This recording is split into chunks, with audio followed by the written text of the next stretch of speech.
guys, this is Elena Singanli from We Learn to Share. In this video, we're gonna solve this equation or this formula, which is a formula that derives the moment of inertia of the solid cylinder or disk around central axis. So let's first start by imagining how this solid cylinder would look like.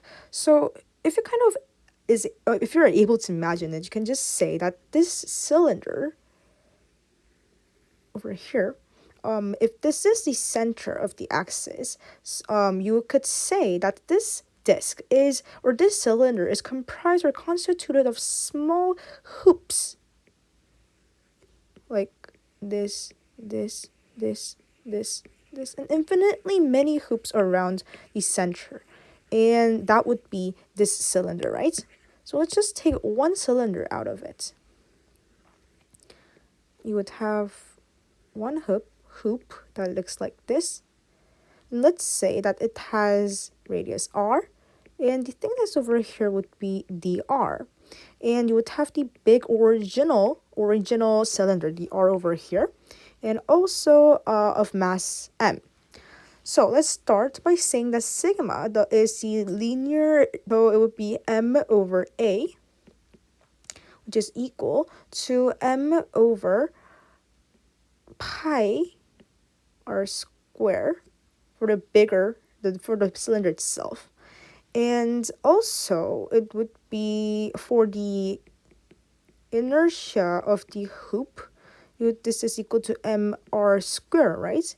And d of it would be same as dmr square. But if you can imagine, if you take this hoop out and if you cut it over here and rearrange it, it would look like a little rectangle. Like over here would be the circumference of this circle, so it would be 2 pi r, and the height over here would be dr.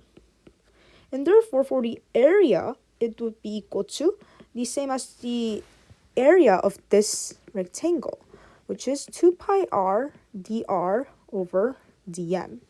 And if you solve this equation together, you would have pi r squared dm equals m 2 pi r dr. And you could put dm on one side and divide this by pi r squared. So like this.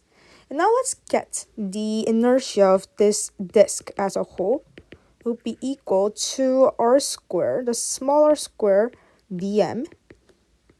And it will be from 0 to r, because there will be infinitely many hoops around this center, and from the center to the end, so to the r. And you would have r squared, because that is the distance from the center. And for dm, you can substitute this value inside. So it would be pi r squared and m 2 pi r dr.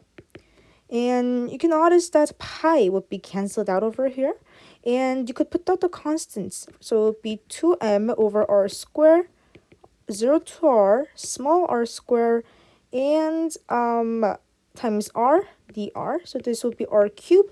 And if you take the integral, this would be equal to 1 over 4 r 4 squared. So it would be r0 to m over r squared. And if you calculate this, this would be equal to this. So you can cancel out this and this too. So the answer would be 1 over 2 m r squared. Okay, so this is basically how you derive this formula and get the moment of inertia for the cylinder about the central axis. And this is the end of the video. Thanks for watching, and see you in the next video.